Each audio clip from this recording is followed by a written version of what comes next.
Bonjour à tous.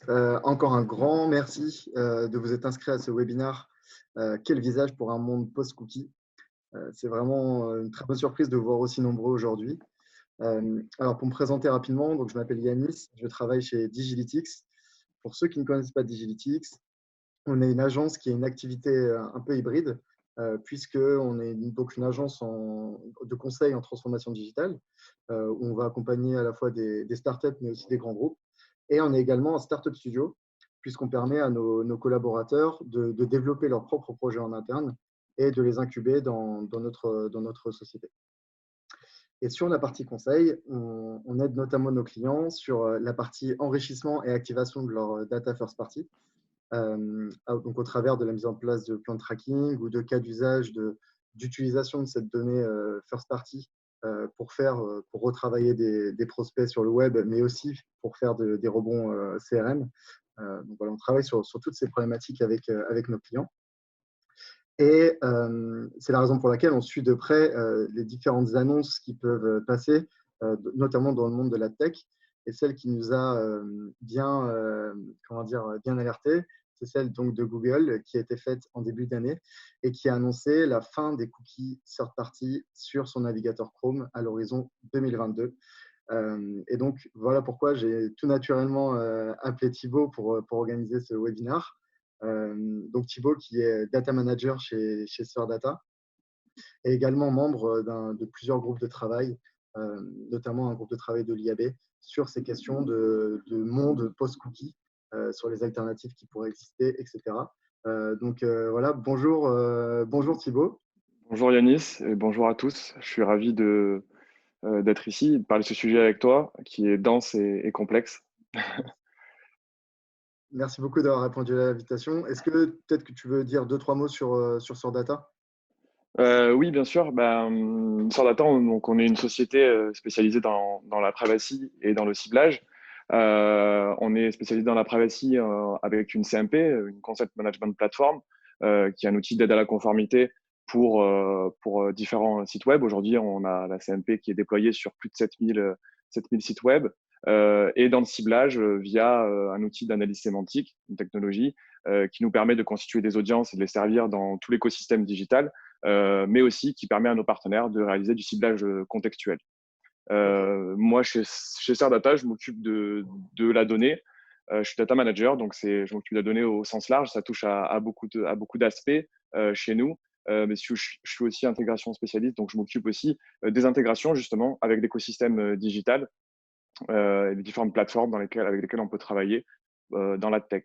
Et je suis aussi récemment investi, comme tu l'as spécifié, dans des initiatives marché, notamment celles qui ont lieu à l'IAB à travers le projet REARC, le projet de l'IAB Tech Lab. On pourra sans doute en parler, ouais. Tout à fait. Et la task force affaires publiques cookieless de l'IAB France. Ok, super, top. Merci beaucoup d'avoir répondu, hein, c'est super de t'avoir. Alors, je vais vous dire 2-3 mots peut-être sur le format de ce webinaire. Donc là, on va rentrer dans une discussion d'une trentaine de minutes avec Thibaut. On va aborder pas mal de sujets, vous le verrez. Et derrière, on va passer à une session de questions-réponses. Donc, vous avez dans Zoom une petite fonctionnalité questions-réponses que vous devriez voir depuis votre desktop, mais également ça devrait marcher depuis mobile. Donc, n'hésitez pas à poser vos questions sur ce petit onglet.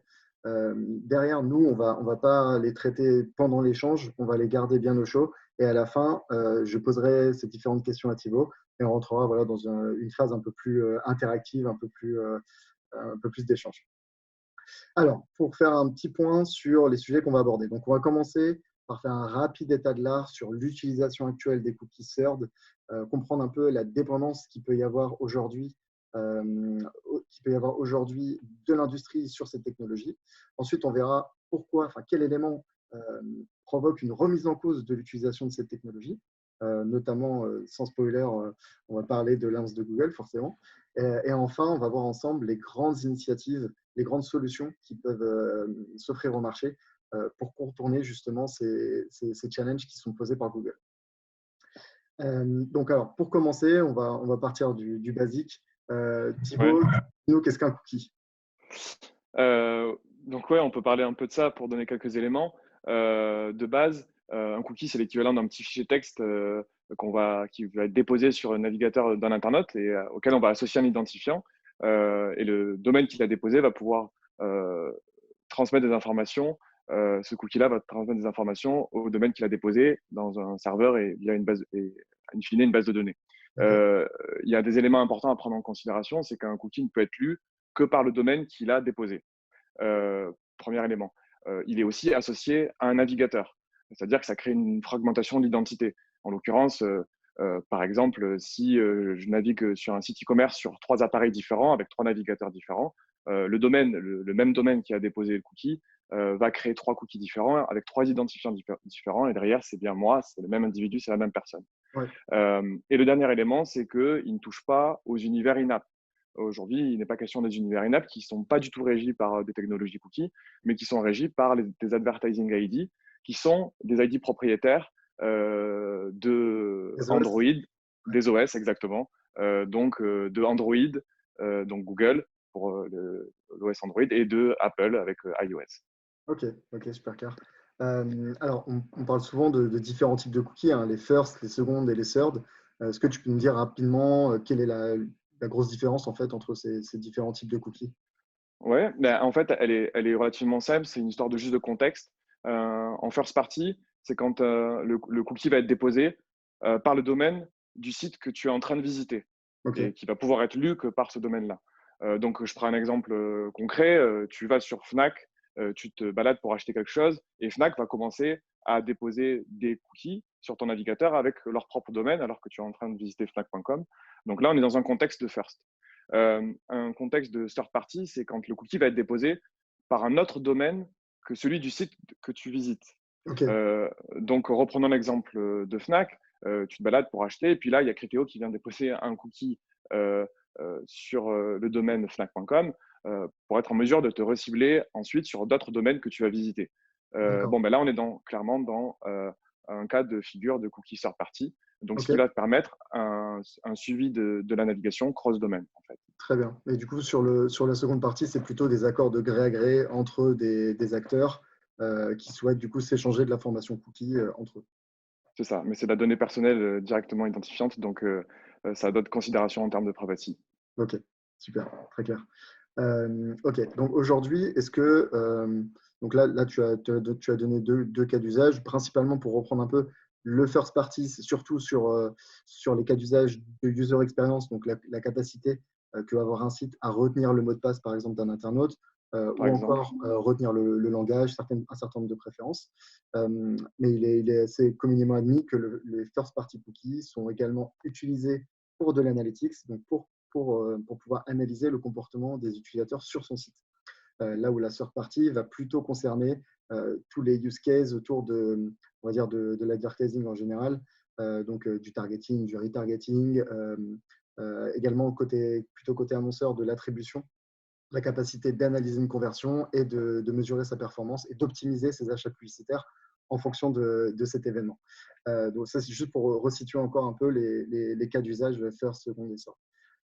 Est-ce que, au vu quand même de ces cas d'usage qui sont traités par la third party, donc tout ce qui est grosso modo publicitaire, est-ce qu'on peut dire qu'aujourd'hui l'industrie est dans une cookie dépendance?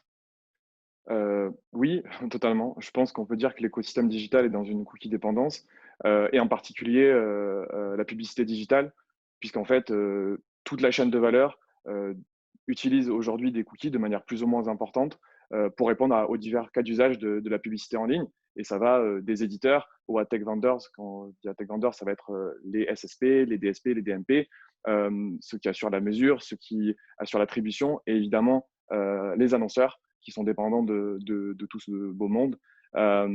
Et aujourd'hui, ces use cases publicitaires reposent sur des cookies. Tu as mentionné, ça va être du targeting, personnalisation publicitaire, personnalisation de contenu, la mesure, l'attribution, etc., etc.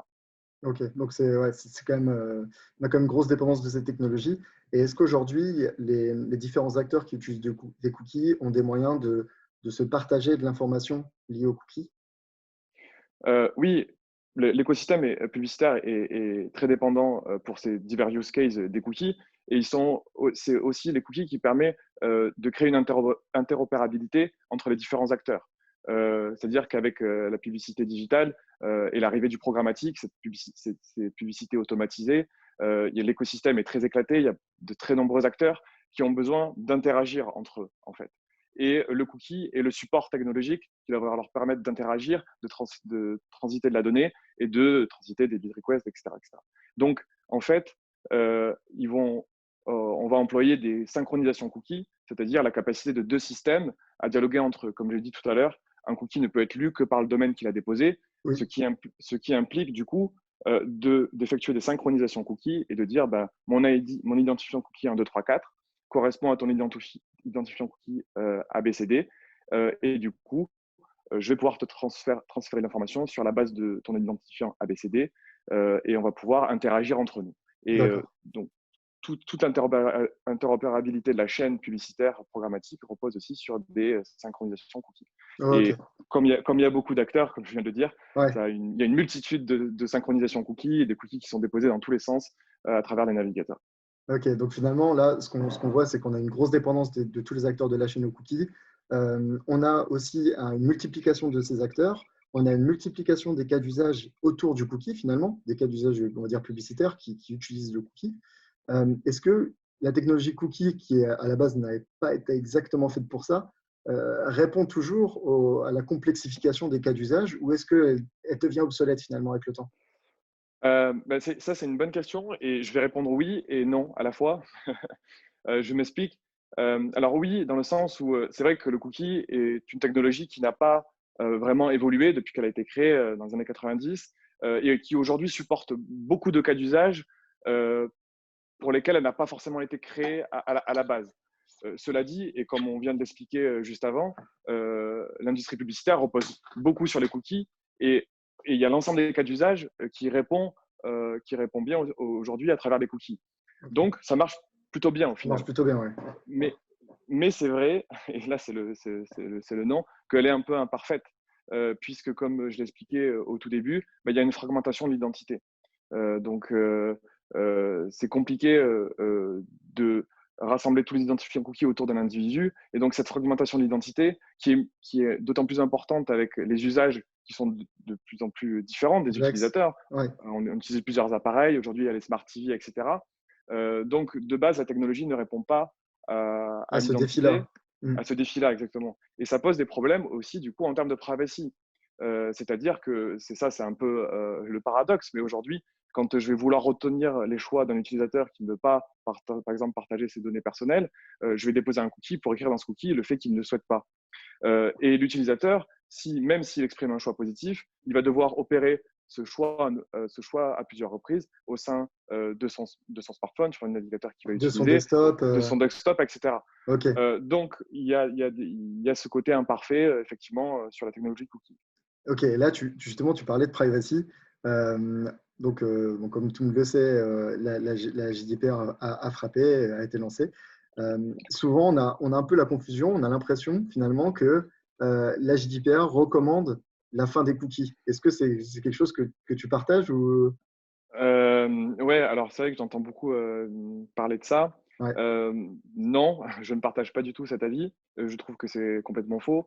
Le GDPR introduit certaines mesures pour la gestion des données personnelles des citoyens européens et c'est une très bonne chose. Elle leur donne des droits, il y a toute une série de choses. Mais non, c'est faux.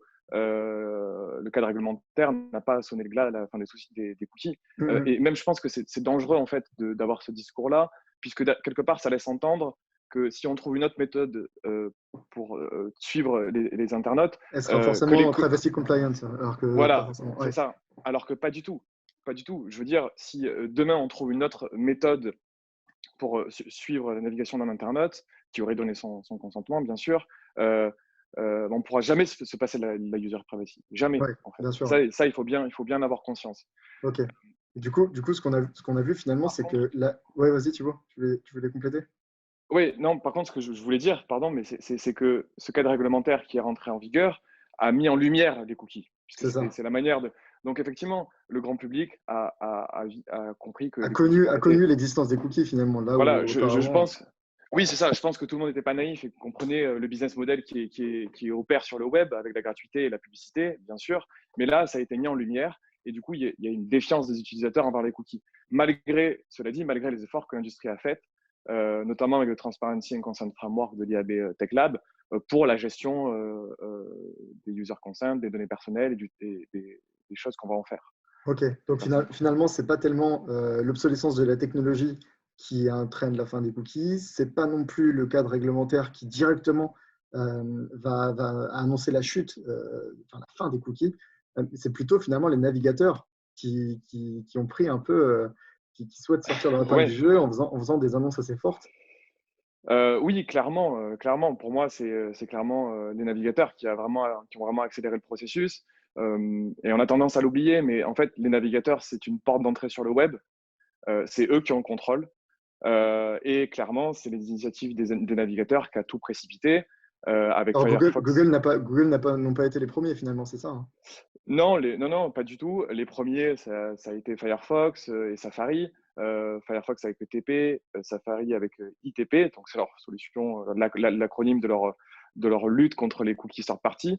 Et plus récemment, Chrome, qui a annoncé la fin des cookies third party dans un horizon à 2 ans.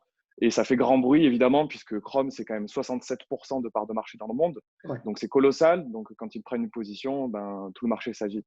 Mais je pense qu'il faut se poser les bonnes questions autour de ces choix unilatéraux des navigateurs qui prennent en otage tout un écosystème, qui avait Parce fait que des finalement, efforts de… ils prennent la décision pour les users, c'est ça, hein, Bah, oui, quelque part. c'est clairement le cas. Enfin, je veux dire, il y a toute une industrie avec des centaines et des centaines d'entreprises qui ont fait des efforts à travers le Transparency and Consent Framework en termes de privacy.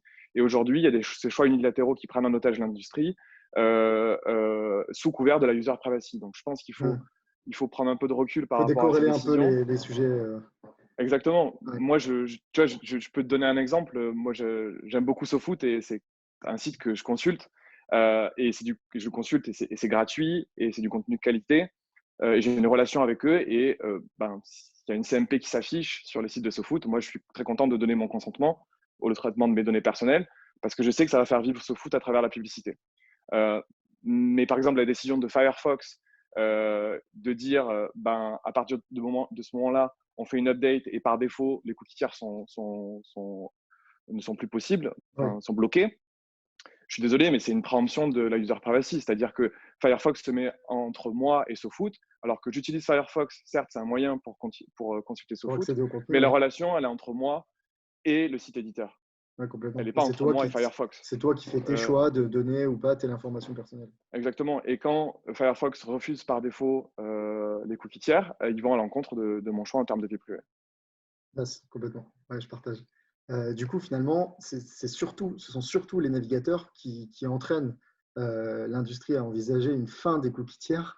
Est-ce que tu peux essayer de nous donner ton analyse sur un peu qui sont les gagnants, les grands perdants de ces annonces?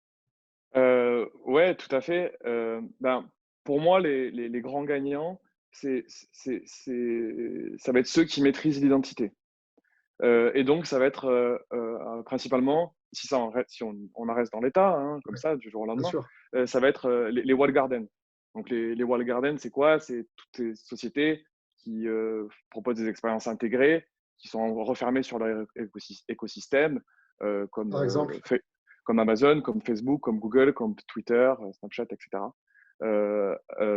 Et donc, c'est eux qui ont un avantage énorme, puisqu'ils ont aujourd'hui la maîtrise de l'identité et qu'ils ont déjà une position très forte, d'ailleurs, dans l'industrie publicitaire, puisque c'est à peu près 50% de temps passé sur les walled gardens, 50% dans l'open Internet, ce qu'on appelle aujourd'hui, c'est l'Internet ouvert de toutes les autres sociétés, en fait. Hein. Les walled gardens captent aujourd'hui 70% des investissements publicitaires. Donc, je te laisse c'est énorme. imaginer, Ouais. dans un monde de demain où il ne serait plus que les seuls acteurs à maîtriser l'identité et avoir un reach suffisant sur l'identité, c'est-à-dire la capacité à, à, à cibler des utilisateurs de manière déterministe en très grand nombre, bah, ce serait voilà, leur position sera encore plus forte. Ouais, Donc encore ça, plus c'est les grands monopolistique. gagnants et ils ont permis ils ont cette position-là parce qu'ils ont réussi à désintermédier les producteurs de contenu des utilisateurs en proposant des UX et des UI qui sont géniales, hein, Ouais. on les utilise tous en réalité, et que c'est des plateformes gratuites. Et c'est des Et voilà, plateformes loguées, forcément. Donc, c'est là leur force aussi. ouais, voilà, exactement, tu vois. Et donc c'est ça, c'est d'où la maîtrise de l'identité. Et un très bon exemple de désintermédiation, je pense, c'est Combini et Brut. Je sais pas si tu regardes un peu ces médias, mais par exemple, moi, je suis jamais allé sur le site de Combini ou le site de Brut. Enfin, le Ouais, Combini pareil. peut-être au début. Ouais. Brut, je sais même pas s'ils ont un site, quoi. C'est vraiment des médias qui sont créés Pure Facebook. voilà, pure Facebook, qui ont même des façons de communiquer, de créer du contenu qui est très lié à ça, quoi. Yes, complètement. Et du coup, finalement, tout le monde va être plus ou moins impacté par ces annonces. Là tu as plutôt donné qui vont être les grands gagnants. Oui, Au niveau plutôt ouais. des perdants, on va dire, est-ce que les advertisers, les annonceurs ont des choses à perdre en fait liées à ces annonces? Oui, les advertisers, c'est compliqué puisque ça va impacter les performances de leur campagne parce que ils vont pouvoir moins bien adresser leur campagne, moins bien les optimiser à travers leur attribution, l'allocation de leur budget, c'est-à-dire une bonne allocation de leur budget dans leurs différents canaux d'acquisition.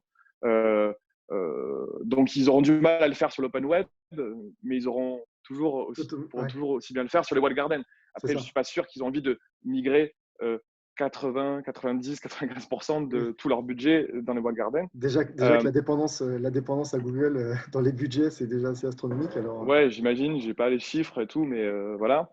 Et puis évidemment, c'est les publishers, enfin les éditeurs de contenu qui auraient le plus à perdre également, puisque ça va avoir un impact sur leur capacité à vendre leur inventaire et donc à monétiser leurs audiences et donc impacter bien sûr leurs revenus. Mais yes. ils ont aussi potentiellement le plus à y gagner s'ils effectuent, à mon sens, les bons choix. Ah, ok. Donc, ouais, les bons choix, ça veut dire que finalement, on n'a pas simplement l'alternative wall garden, on va dire. Des solutions sont possibles, certaines existent, d'autres sont encore à imaginer, sont en cours d'étude. Euh, Peut-être qu'avant de parler de toutes ces solutions qui peuvent exister, tu veux nous faire un petit rappel sur la privacy, enfin, l'importance de la privacy dans l'utilisation de chacune de ces solutions. Oui, c'est ça. C'est comme je l'ai expliqué tout à l'heure quand on parlait du cadre réglementaire. Euh, Aujourd'hui, il y a des alternatives qui sont possibles. Il y en aura peut-être d'autres, hein, on ne sait pas. C'est un peu un monde nouveau hein, qui est en train de se dessiner. Il y a beaucoup de challenges. Mais en tout cas, il y a une chose est sûre, c'est que les questions de privacy seront ultra dominantes. Et notamment si on va vers des solutions où des données personnelles directement identifiantes vont rentrer en jeu. Et il y aura des questions de sécurité, des questions, plein de questions liées à la privacy qu'il va falloir prendre en compte dès la conception des produits et dans le choix qu'on va faire des partenaires et des solutions. Ça, c'est vraiment primordial et on ne pourra pas s'en passer. Et il faut bien l'avoir en tête que c'est la clé de voûte. Ok. Derrière, on va Donc, pouvoir travailler quelle sur que des soit la solutions. solution, la privacy va être d'autant plus importante. C'est ça. Après, il y a des solutions qui, on va peut-être les Ouais. détailler, mais en Ok. tout cas, dès que c'est lié à la donnée personnelle, Là, c'est sûr. Oui, bien sûr. On n'est pas enfin, juste sur de la donnée cookifiée. Là, on est sur de non. la donnée personnelle, donc c'est autre chose. Alors, du coup, très concrètement, aujourd'hui, les solutions, parce qu'on va parler d'autres solutions qui sont un peu moins matures, on va dire, mais aujourd'hui, quelles solutions peuvent être choisies et mises en œuvre par les acteurs de l'industrie pour répondre à ce défi cookie-less? Ouais, bah, je pense que un des premiers enjeux que les éditeurs ont, donc je prends les éditeurs de contenu, mais aussi les advertisers, c'est le travail sur la first party data. Il y a un des gros enjeux que les éditeurs ont aujourd'hui, à mon sens, c'est d'arriver à faire loguer leurs utilisateurs, leur trafic. Parce que ça va leur permettre d'avoir un trafic logué avec du coup des utilisateurs très bien identifiés. Bien identifié, ouais. Là, on parle d'identité. Alors, je ne dis pas que c'est facile, c'est très difficile et c'est un énorme enjeu, un énorme challenge pour les éditeurs, mais il faut qu'ils arrivent à faire en sorte que les utilisateurs se loguent sur leur Là trafic où par exemple, le plus les chaînes de possible. télé, là où par exemple les chaînes de télé le font très bien, c'est Ouais, systématique, exactement. ou d'autres acteurs médias qui proposent du contenu suffisamment haut de gamme, on va dire, ou avec suffisamment de valeur ajoutée. Parce que c'est aussi ça l'enjeu, c'est pourquoi j'irais me créer un compte sur un contenu qui ne m'intéresse pas plus que ça. Exactement. C'est un enjeu. Il faut que les médias, les publishers repensent un peu la manière dont ils produisent du contenu c'est dur, c'est pas facile, je sais, mais c'est un enjeu majeur parce que il faut qu'ils arrivent à faire loguer les utilisateurs. Et ils peuvent pour améliorer ça, pour faciliter le taux de logging, on va dire, ils peuvent utiliser des solutions de single sign-on, par exemple. Oui. Donc, on peut être tenté d'utiliser des solutions de Facebook Connect ou de Google Connect. Après, c'est des choix à faire, mais faut savoir que ça continue à contribuer La récupération de la donnée par ces des acteurs. walled gardens, c'est ça, où ils vont pouvoir continuer à identifier du trafic en dehors de leur écosystème. Après, il y a des single sign-on de consortium aussi qui peuvent se créer, tu vois, entre plusieurs médias, etc. C'est des possibilités. Il y a eu des tentatives, il n'y a pas eu des adoptions majeures. Mais en tout cas, voilà, je pense que c'est un enjeu majeur puisque avoir toute cette quantité de données first party, propriétaires, enloguées de manière déterministe, ça va être très bien pour commencer à l'exploiter et à valoriser, continuer à valoriser son inventaire. Donc finalement, c'est notamment pour les publishers, c'est travailler la qualité de leur contenu. Ça, de toute façon, c'est un prérequis de base. Travailler leur UX dans le login de leur user. Donc, soit en utilisant des solutions de SSO, comme tu l'as dit, soit tout simplement en retravaillant leur expérience globale de consultation de contenu, en montrant bien les avantages que leurs lecteurs vont avoir à se créer un compte, à bénéficier de cette fonctionnalité. Et enfin, je terminerai là-dessus. On a également un gros défi justement de tracking de cette donnée. Là où de base, certains utilisent un outil de WebA assez basique avec des dimensions très standards, là, il va peut-être falloir aller chercher d'autres dimensions, d'autres data points qui sont plus fins, qui vont permettre de justement avoir une meilleure connaissance de chacun des users. C'est ça, et potentiellement des acteurs qui vont les aider à exploiter au mieux cette first party data aussi. Yes. Et oui, du coup, alors donc là, on a vraiment parlé de l'importance de la first party qui doit être comment dire, cette first party qui doit continuer à être prise en considération. On a également une autre solution qui est tout ce qui est autour des ID, finalement, des Universal ID. Tu peux nous en dire deux mots? Oui, rapidement, mais en gros, justement, l'exploitation de cette first party data et du trafic de plus en plus logué, ça va aussi permettre à ces éditeurs, je parle éditeurs, mais là aussi advertisers, parce qu'ils ont un intérêt aussi à pouvoir bien mesurer dans un monde sans cookies. Ça va permettre de nourrir des solutions d'identity qui existent aujourd'hui, des universal ID, avec de la donnée déterministe. Il y a beaucoup d'ID aujourd'hui, de cookies universels, enfin d'ID universel, pardon, qui reposent sur des cookies, qui reposent sur des technologies cookies. Mais il y en a certains, comme celui de LiveRamp par exemple, ou ID5, il me semble, qui migre vers une reconnaissance déterministe, ou celui de Criteo, etc.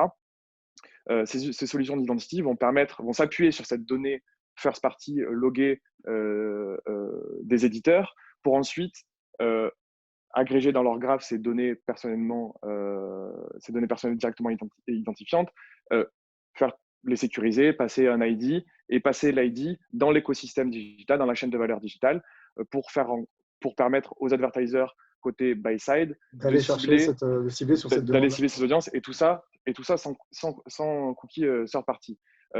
Et en fait, ces ID là, toutes ces solutions d'identity, les éditeurs ont en l'occurrence intérêt à en déployer un maximum pour ne pas perdre l'opportunité de monétiser leur inventaire. C'est ça. Et en fait, c'est un peu comme une monnaie, on va dire. Ça va dépendre ça va dépendre de son adoption côté supply, en fait. Et ça va dépendre, et les éditeurs vont dépendre de la capacité de la solution, de cette ID, de la solution d'identity, à lui faire rencontrer de la demande. Donc, il faut aussi que les advertisers se disent, tiens, je vais utiliser cette ID-là parce qu'il me donne accès à un gros reach, à une grosse supply, et tout ça pour activer ma campagne. D'accord, ok, c'est très clair. Donc là où avant on avait ces ID utilisés au travers des cookies, aujourd'hui on a déjà la solution qui existe qui permet de transmettre des ID et de créer du coup un ID, d'utiliser des ID d'acteurs un peu plus globaux, on va dire, qui vont être capables de réconcilier différents ID à travers de l'envoi de données via des API et sans passer du tout par de la technologie cookie. Sans passer par du third party. Ok, par du third party, yes. Également, on a une autre. Donc là, on a vraiment parlé des solutions. Donc, améliorer la first data et la passer la passer potentiellement sur un écosystème via l'utilisation de ces Universal ID. Ça, c'est la grande solution qui existe déjà. On a aussi une autre solution pour les publishers potentiellement, qui est le ciblage contextuel. Tu veux nous en parler rapidement? Ouais, tout à fait. Le ciblage contextuel, c'est quelque chose qui existe depuis un moment déjà, mais qui a jamais vraiment été développé plus que ça, puisqu'on s'est basé sur des audiences user-centriques, on va dire, Oui. beaucoup en programmatique. Mais du coup, le contextuel revient en force avec des technologies plus évoluées, basées sur l'analyse sémantique. C'est une technologie qu'on a, par exemple, à disposition chez nous, chez Sardata, et qui va en fait se baser sur l'analyse du contenu de la page et en comprendre vraiment le contexte avec précision pour ensuite permettre à des acteurs d'effectuer un ciblage publicitaire sur la page. Donc, c'est totalement site-centric et ce n'est pas des technologies qui reposent sur les cookies et c'est aussi privacy-free, on peut dire, puisqu'en fait, à partir du moment où si l'utilisateur refuse de donner son consentement pour traitement de ses données personnelles, je peux toujours effectuer un ciblage basé sur le contexte de la page pour améliorer la performance de ma campagne et D'accord. pouvoir continuer à monétiser mon inventaire. Ok, donc sans être user-centrique, mais là, vraiment site-centrique. Tout à fait. Ok, Euh, alors, exceptionnellement, on va revenir rapidement sur les Universal ID. C'est pas clair pour tout le monde. Tu peux nous donner, Thibaut, un exemple d'Universal ID, un exemple d'utilisation de l'Universal ID? oui, par exemple, d'une société en particulier, par exemple celui de l'Agro N'importe. ou peu Ouais, importe. voilà, par exemple, En avec fait, l'avant. c'est les éditeurs, quand ils vont avoir leurs données loguées, en fait, ils vont pouvoir transmettre à un acteur qui est de l'identity, en fait, une information type l'email encrypté en MD5, par exemple, qui va venir nourrir La le base de graphe données. la base de données, le graphe voilà, d'un acteur de l'identity. Et l'acteur de l'identity va ensuite pouvoir faire transiter un ID dans l'écosystème, dans l'écosystème digital, en fait, dans Ok. OSSP et qui va faire rencontrer la demande. Donc avec cette clé, Côté buy finalement, c'est side. avec cette clé MD5, il va être capable du coup de collecter de l'information de navigation provenant de plusieurs acteurs et du coup d'avoir une vue un peu plus C'est exhaustive ça. sur la navigation de cet Et au, utilisateur.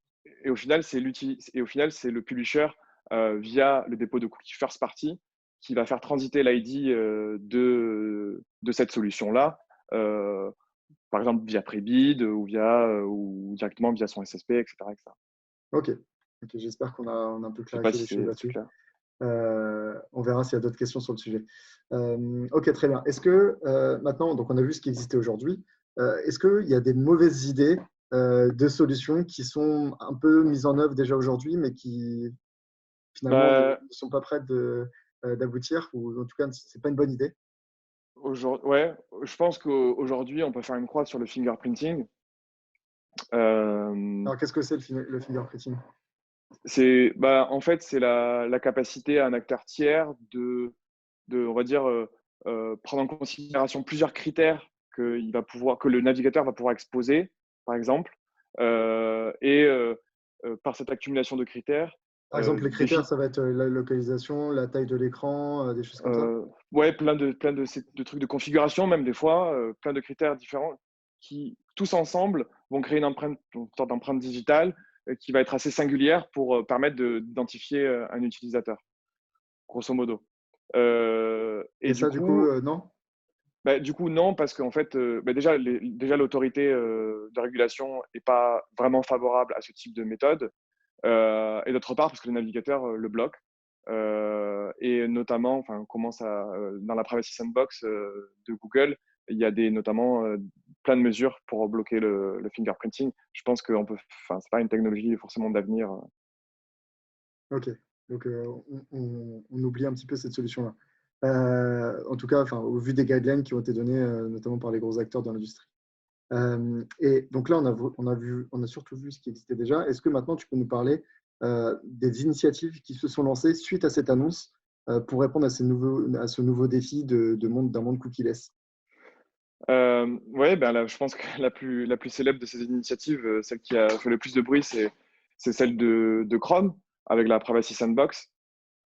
Euh, donc c'est une propos. En fait, ils jouent un peu au pompier pyromane, c'est-à-dire qu'ils annoncent la fin des third party cookies et puis derrière ils sortent la Privacy Sandbox qui est une suite de propositions pour pallier à la fin des third-party cookies qu'ils Mhm. provoquent. Donc, c'est une suite d'API, en fait, qui va essayer de répondre à plusieurs use cases. Euh, pour l'instant, ils le disent eux-mêmes, il n'y a pas tous les use cases qui sont couverts. Ok. Il y en a certains. Il y a des liens vers des GitHub ou des plateformes communautaires où les développeurs peuvent venir faire des propositions.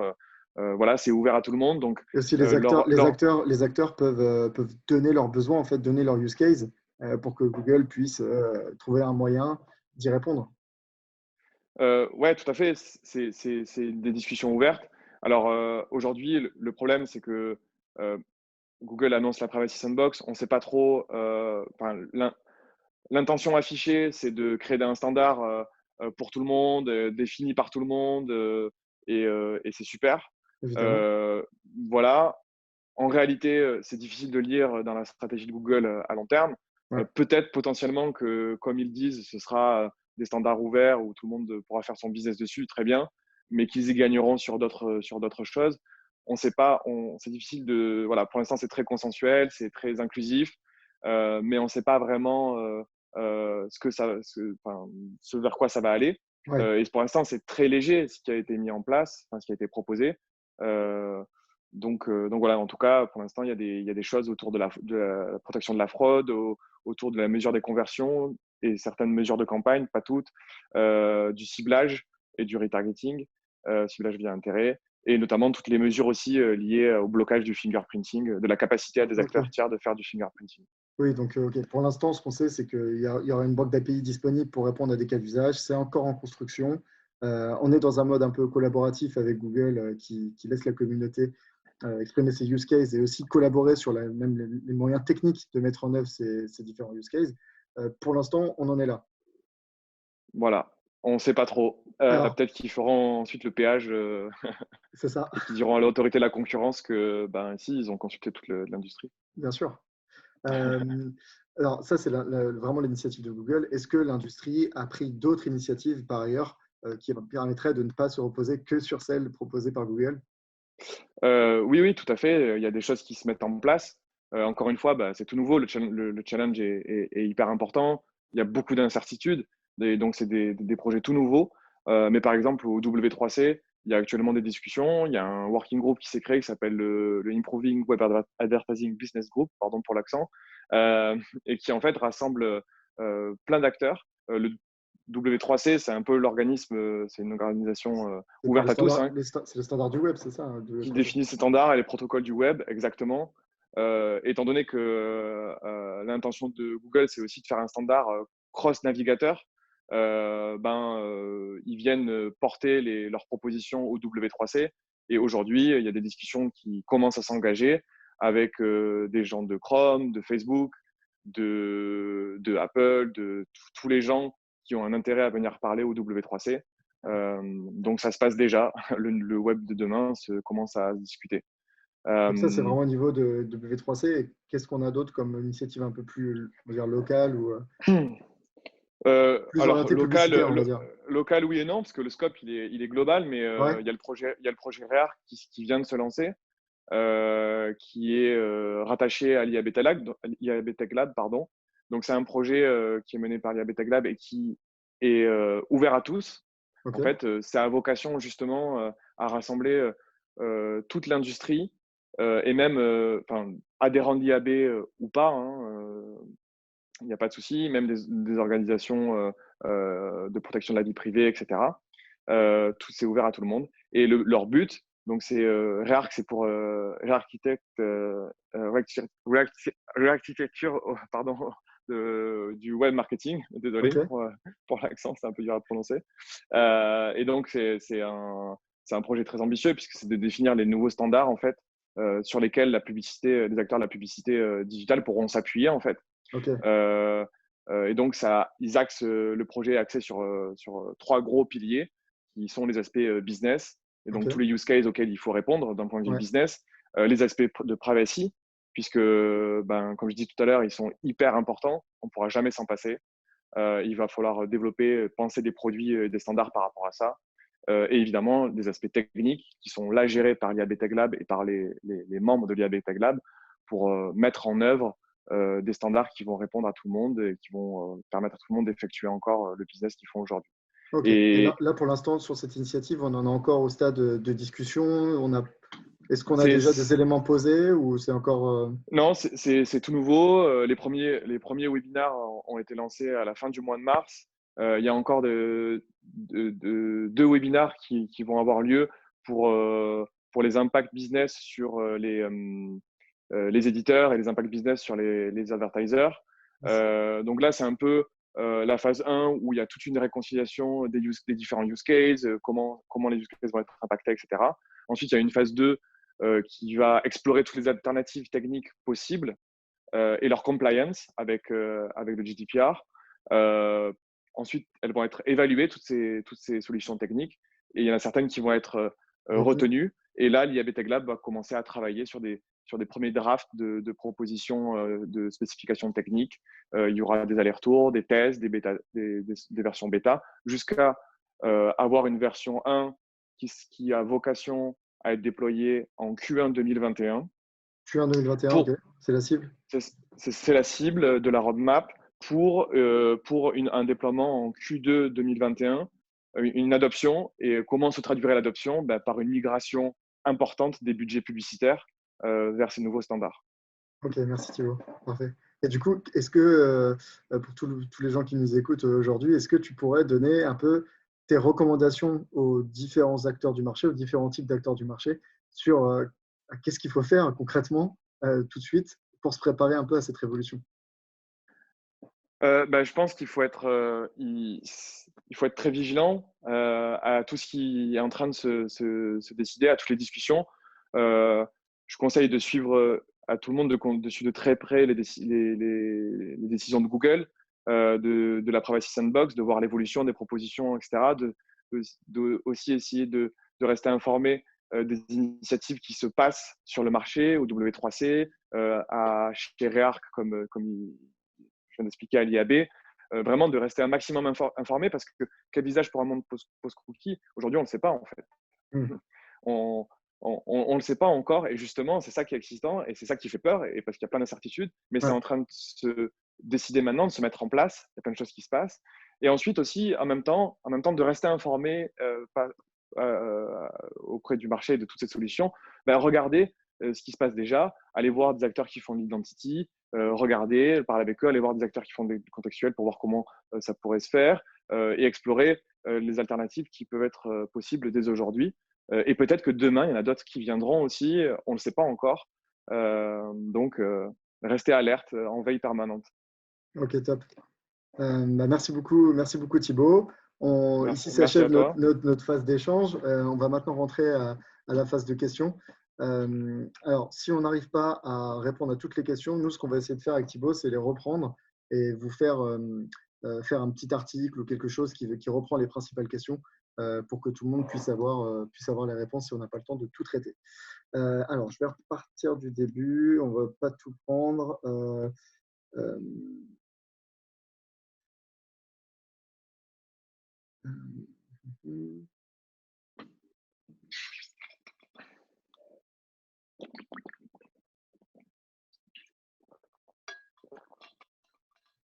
Alors, on a une question. Quel intérêt pour les éditeurs premium qui peuvent se permettre de demander un log au user de travailler avec des Universal ID providers?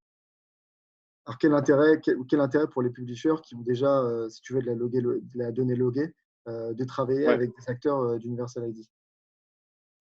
En fait, c'est de pouvoir rencontrer une demande publicitaire, c'est-à-dire que s'ils sont très premium et ils loguent la donnée, ils loguent les users, OK, après, il faut qu'ils commercialisent leur inventaire. Donc, s'ils commercialisent 100% de leur inventaire au gré à gré, en direct, OK. Mais après, il va falloir qu'ils fassent rencontrer une demande. J'imagine que sur 100% de leur inventaire, ils ne peuvent pas tout vendre eux-mêmes aussi facilement. Ouais, ça te permet d'augmenter en fait ton reach de personnes à qui tu peux vendre ta donnée finalement. C'est bien ça, Thibaut? Oui. Ok. On va prendre une autre question. En tout cas, c'est ma réponse. Yes. On va prendre la question d'Emilien qui demande: peut-on espérer un jour voir émerger une solution de login sur le principe de Facebook Connect qui rémunèrent les utilisateurs pour l'accès à leurs données personnelles? Euh, Grosse question. je pense Il que il me semble que sur, il me semble que sur, il y avait des projets de blockchain qui avaient été initiés sur ce modèle-là, euh, avec un navigateur qui rémunérerait justement à l'utilisation au partage de ces données personnelles, mais je n'ai pas ouais. d'autres infos là-dessus. Alors après, ça pose plusieurs problèmes. Euh, Déjà, qui régit ça? euh, qui régit ces données personnelles.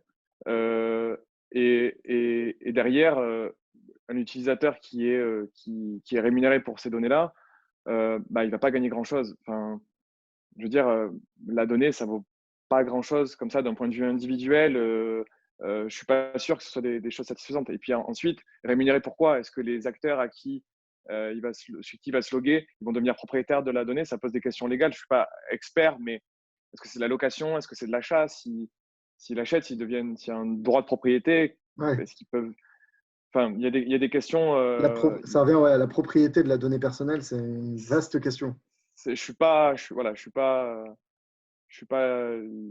juriste, mais voilà. Mais je pense que euh, les données sont pas faites comme ça pour être vendues personnellement. Je pense que c'est pas à titre d'un individu, d'un point de vue personnel. Tu vois, je Ouais, pense bien que c'est sûr. pas, ça n'arrivera pas forcément, ouais, à Et mon avis. pas tout de suite, en tout Peut-être cas. que je me trompe. En tout cas, ouais, en tout cas, c'est bien trop tôt. C'est sûr. Alors, on a un spectateur anonyme qui demande s'il est célibataire, Thibaut de Sordata. Alors, on va passer à une autre question. Le SSO ne dépend-il pas lui aussi des cookies tiers? Le single sign-on des cookies tiers, pas forcément. Par exemple, quand comment dire, le Facebook Connect, Ouais, bah, ça va être. Alors, je suis pas spécialiste là-dessus, mais normalement, le Facebook Connect c'est un dépôt de cookies first party dans un contexte third party. Euh, mais après, ça dépend qui gère voilà, le single sign-on. Mais je pense pas qu'il va dépendre des cookies tiers pour moi. d'accord, ok. Bon, en fait, c'est par exemple un Facebook qui va déposer un cookie, mais pour le nom du domaine concerné, et donc qui va permettre une authentification. Pardon. Euh, alors, Emilien qui nous dit, est-ce qu'on pourrait considérer que les navigateurs abusent d'une forme de position dominante sur le secteur publicitaire? Au fond, est-ce légal que Chrome, propriétaire de Google, déroule le tapis rouge à Google Ads, solution publicitaire de Google? Alors, est-ce on a un peu un monopole de la part des navigateurs? Navigateurs qui, auparavant, enfin, il y a 5-10 ans, n'avaient pas énormément de poids finalement dans la chaîne de valeur. Aujourd'hui, c'est complètement renversé. Est-ce qu'on a une position dominante possible de Bah, Google? On en a un peu parlé, hein. Il semble ouais, que on en a un peu parlé entre lignes. Après, moi, je pense que j'ai donné mon avis, ouais. Et oui, effectivement, il y a des questions à se poser. Il y a des questions à se poser.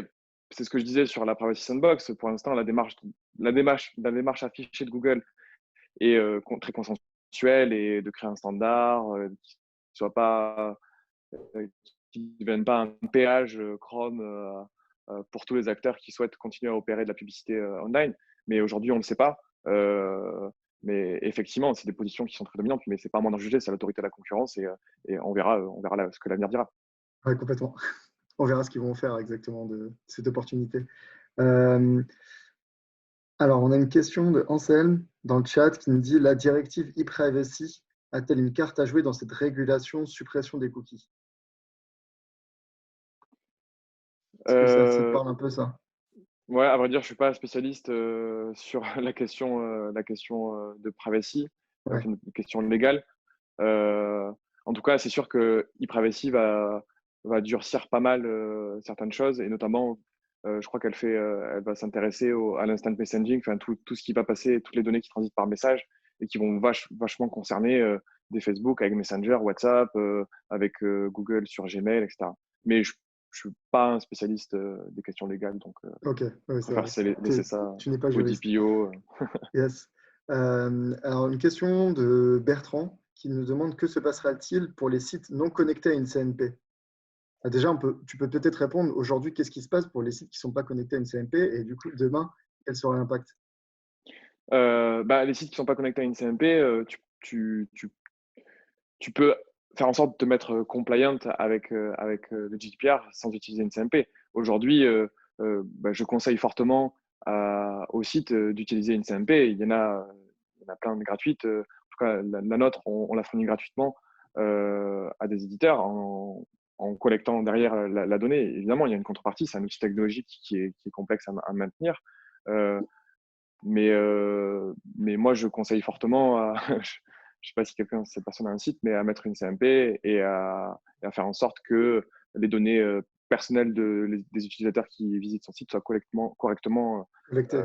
collectées pour les différents acteurs avec lesquels ils travaillent. Yes. Alors, on a une autre question de Pierre VP qui nous demande quel avenir pour l'affiliation si les cookies sortent partie disparaissent? Très bonne question.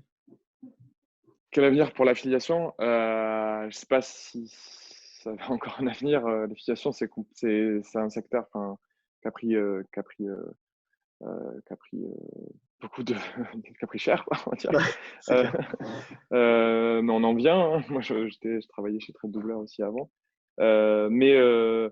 Ouais, c'est compliqué parce que c'est la mesure de la conversion, l'affiliation. À voir si les solutions futures, il y a des solutions qui permettent toujours de mesurer la conversion, qui répondent au use case de la mesure de la conversion, de la mesure du clic et de la conversion, Oui. sans cookie tiers. Peut-être que ce use case, si ces use cases-là sont toujours possibles, l'affiliation pourra continuer. Continuer à fonctionner. Mais c'est sûr que si du jour au lendemain on arrête ça, ouais, c'est quelque chose qui s'écroule. Tu peux plus mesurer un clic, tu peux plus mesurer, attribuer une conversion, etc. Donc ouais, ce serait compliqué. Ok, super. On a une question Je pense. d'Arnaud. Ouais, se retourner en tout cas du jour au lendemain avec la cookie dépendance qu'ont les acteurs de l'affiliation, ouais, c'est compliqué. Une des pratiques les plus courantes des annonceurs est le ciblage d'audience démographique, âge, sexe, CSP, etc. Est-ce que le ciblage contextuel peut parvenir à remplacer la third party audience sur ce plan? Ouais, ça oui, c'est possible. C'est un Euh, des, par ouais, exemple, c'est à tout à ça que fait. ça répond.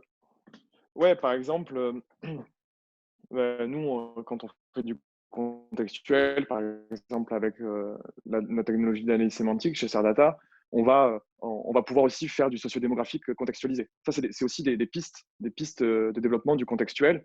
C'est-à-dire qu'on va pouvoir dire, on va pouvoir processer une page et dire, cette page-là, il y a tant de pourcentage de chances, de probabilité, que ce Probabilité. soit une femme qui la regarde, que ce soit un homme qui la regarde, ou que ce soit plutôt une personne entre tel âge et tel âge. Et de tel CSP, enfin avec une certaine CSP. Euh, Potentiellement demain, etc. Nous, aujourd'hui, on travaille sur le genre et l'âge, je dois dire. Ok. Enfin, on n'a pas exploré davantage. Mais effectivement, en fait, et tu travailles depuis une seed audience, donc ça peut être de la first party data.